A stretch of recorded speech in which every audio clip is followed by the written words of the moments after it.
Hello, my merciful brothers and sisters. It is I, MisterMercy, bringing you another video with some Overwatch gameplay. So this video is going to be a response video to Freedo from your Overwatch's video about the solo queue versus the 6-stack metas. But before I get into that, I wanted to apologize for not releasing a new video in a while. I've had a hard time recently becoming inspired to make some new content because every idea that I come up with for this channel to do a video on, it ends up seeming contrived and forced and boring.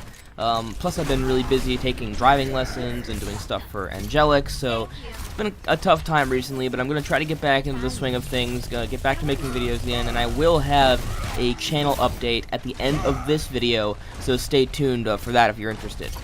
So, back to the response to Freedo's video. The goal of his video, which was called The Truth About Masters Rank, was to express that the solo queue meta does not magically improve at higher skill tiers like Masters or Grandmasters. That there's still uncoordinated players who don't understand the game in those higher ranks.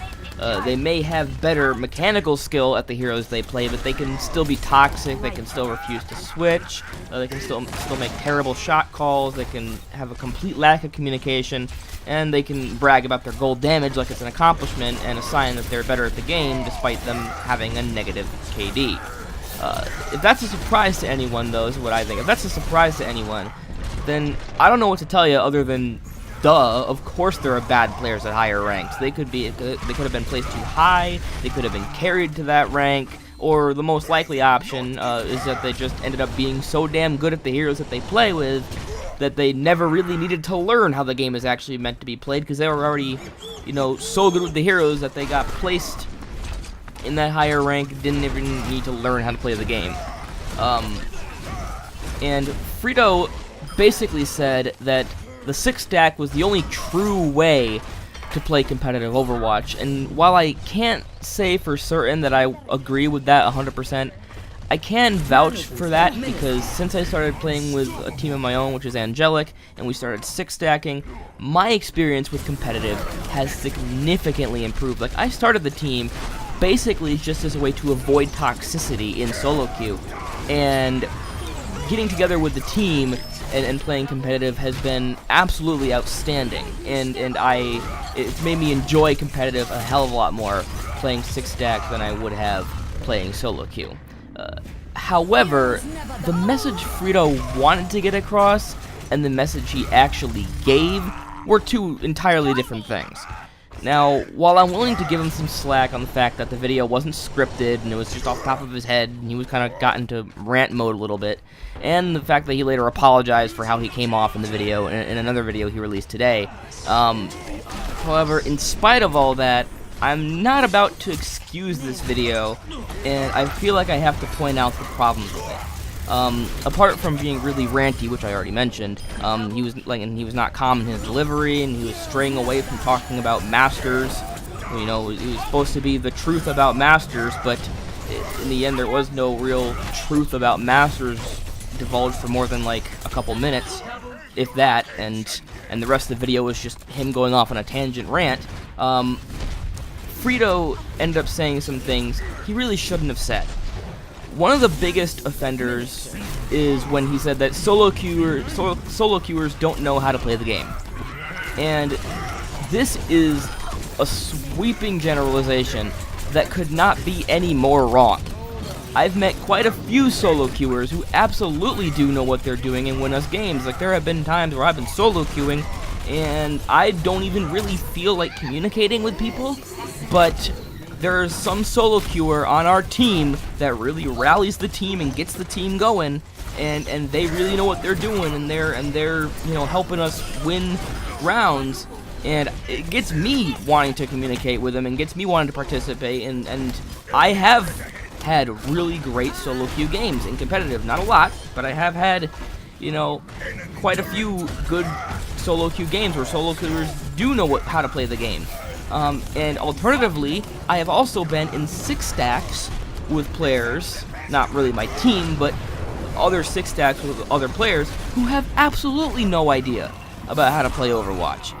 Because your preferred queue type in Overwatch does absolutely nothing about your skill level for the game.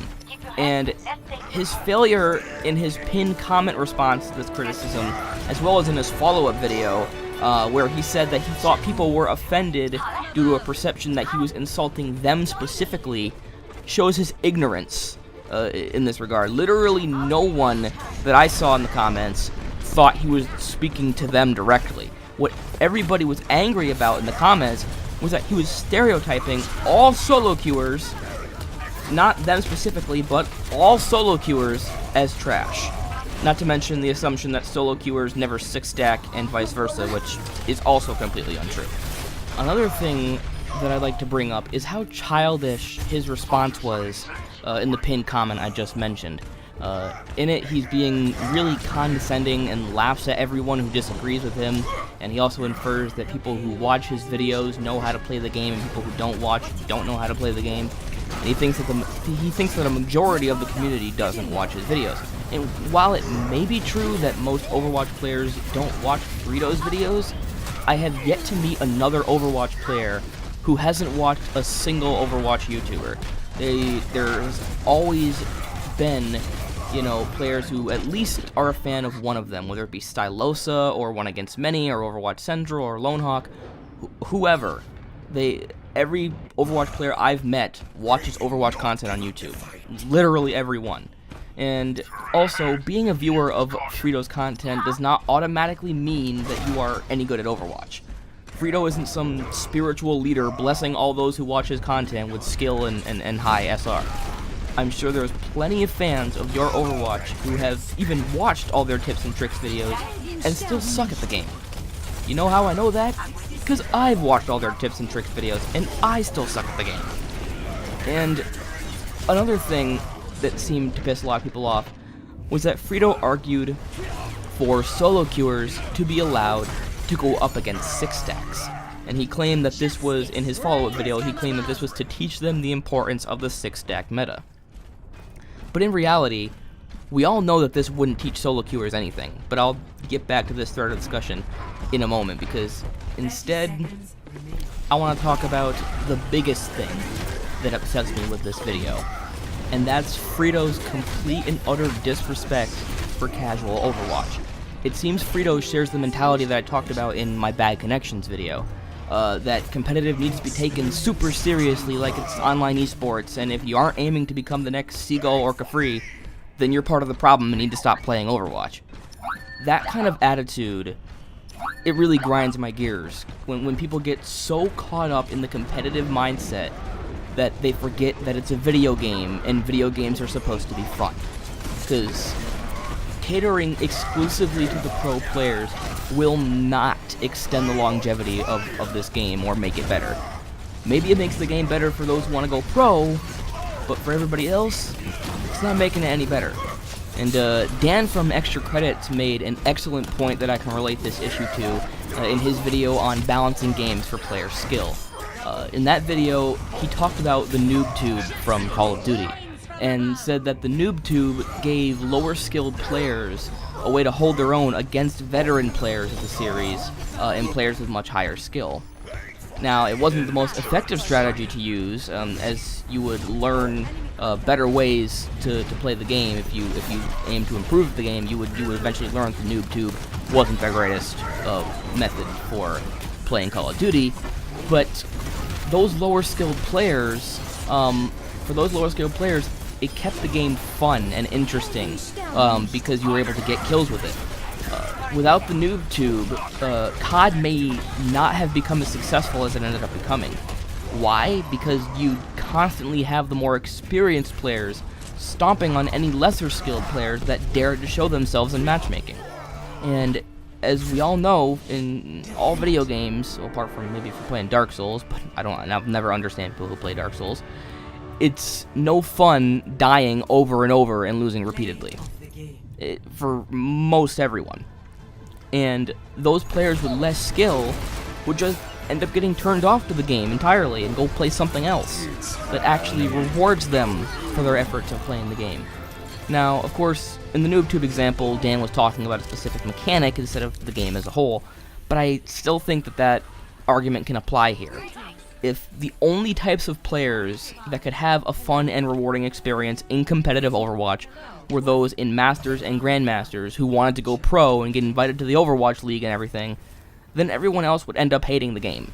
They'd consistently experience either a bunch of 6 stacks in solo queue that crush them repeatedly, or they'd encounter other solo queuers who get toxic at them because they're already tilted due to those experiences of 6 stacks stomping all over them in solo queue. And this kind of matchmaking will not teach them the superiority of the 6 stack meta. It will only teach them that they are unwelcome in this game. And on one of my comments to Freedo's video, someone responded to me and compared Freedo's ideal Overwatch to the current state of League of Legends. And they've said that that game has been trying to cater exclusively to the pro scene for a few years now, and its popularity has been declining ever since. And I just recently, just a few months ago, Overwatch in like a lot of those gaming cafes that you hear about in you know, the Asian countries over there, Overwatch just recently overtook League of Legends as the most played game over there. Why? Because League of Legends is trying too hard to cater to the pro market and is leaving those casual players behind. And no game in history, video game or otherwise, has ever succeeded by alienating casual players and focusing entirely on its pro player base.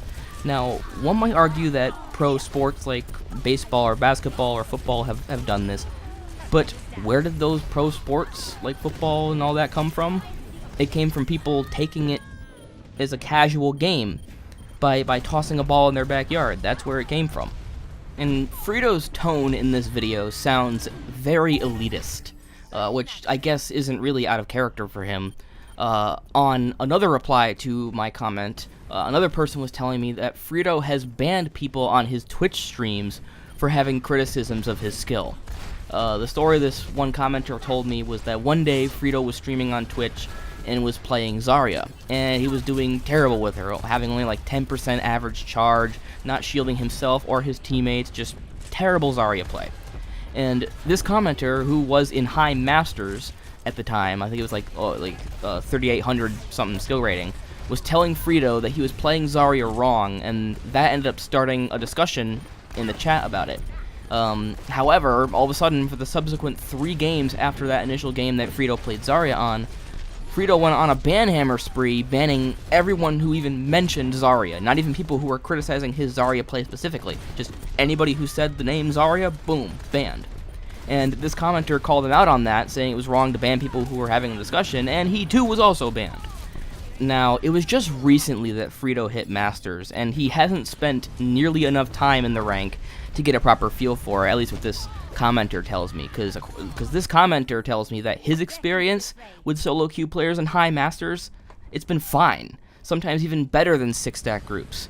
Now, me personally, I've never been in Masters, so I can't really validate if this is really true or not, but it makes sense to me. Now, it looks like Freedo thinks he's better at the game than he actually is, and thinks that that gives him the right to talk down to the lower ranked players or those that prefer solo queue because he prefers going with the 6-stack meta. And he just hit Masters, so he thinks that, you know, that gives him authority over what Masters is truly like. But in the end, that's just his opinion. He has every right to have it. I think it's an extremely toxic opinion that would surely spell doom for Overwatch if it was ever listened to. But I know that Blizzard is making way too much money from the casual players to listen to the ramblings of an insane egomaniac who wants to make Overwatch a pros-only game. But that's really all I had to say about Freedo's video, so let's move on to the quick channel update. So the first thing that I wanted to talk about is live streams. So as many of you guys may remember from BlizzCon, I was banned from streaming on YouTube Gaming until February because of that whole BlizzCon stream. And I said in my announcement video about that issue that I'd look into streaming on Twitch, and after looking into Twitch, I have kind of grown to really like the platform. I'm trying to learn how to make my streams look all nice with like chat feeds and overlays and stuff and all that cool stuff that you can do on Twitch, and I think that I'll be migrating entirely over to Twitch for the foreseeable future. Even when my ban lifts from YouTube, I'll probably still be doing things over on Twitch instead. I'm still going to be uploading the stream VODs onto this channel, but they're not going to be streaming from this channel. Just wanted to make that clear. So currently, I'm just trying to optimize my settings in OBS to make the stream look its best without lagging and being choppy. I've gotten it to where it's not being lagging and choppy, but the stream quality looks really, really terrible. So I'm trying to just maximize my settings to make it look nice. And once I have that figured out, I will be regularly live streaming over on Twitch. And I still haven't decided on a set day and time to stream yet, because I want to make sure that I get everything working before I go ahead and announce the schedule.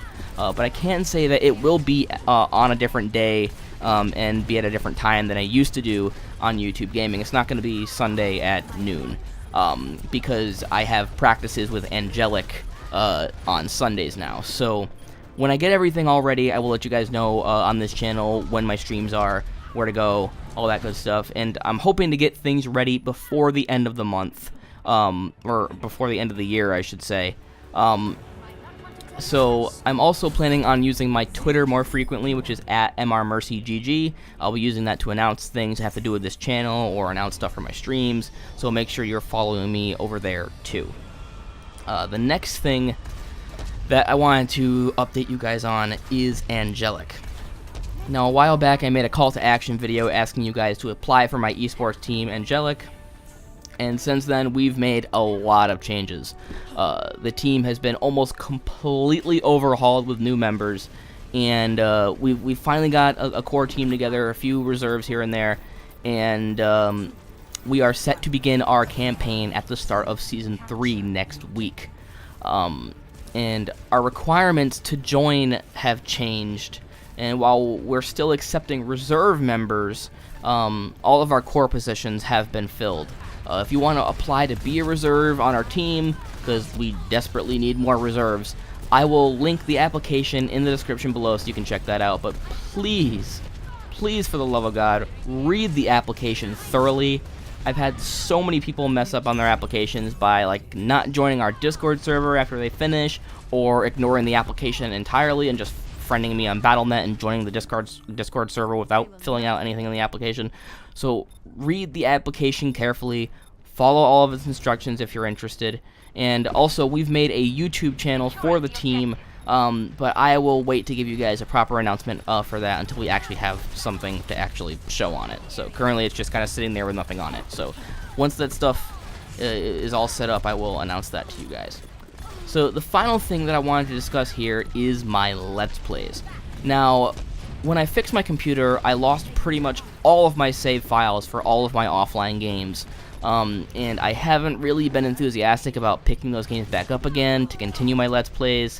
While Let's Plays are pretty easy to edit and put out, they do take a lot of time, and I don't feel like I have the energy or the charisma to carry a full Let's Play with my commentary. And also recently I played through Pokemon Moon because I wanted to experience the game firsthand in my own time without having to react to every little thing for a camera, and I felt like I enjoyed the game more that way than I would have if I had just done a Let's Play for it.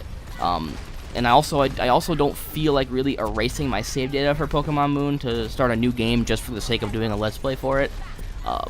So I've decided that for the foreseeable future, I won't be making any more Let's Plays. I still kind of want to do a Pokemon Sun and Moon Let's Play, but I'm thinking that I'd just rather prefer buying a copy of Sun version and playing through that instead of erasing my Moon version save. I think that'd be a better option. But I also didn't really like the quality of the video I put out for the demo, so I want to wait until I can get a proper 3DS capture card to record that for you guys in good quality. And both of those things are going to take a lot of time and money to acquire, so just hang on for that, and I'll get that to you guys when I can. I will continue doing non-Blizzard stuff on this channel, including the Train On documentary, which will have the next few parts beginning production in the coming days, and it will be released before the end of the year. And I may do some other videos on other games and other things that I feel interested in. But as far as Let's Plays go, yeah, Let's Plays are kind of dead at this point. I may still do the Pokemon Sun and Moon Let's Play eventually, but that's probably down the road. But that's all I really had to tell you guys. So remember, if you liked the video, leave a like. If you didn't, leave a dislike. Subscribe if you haven't already. And as always, I'm Mr. Mercy. Peace, everyone.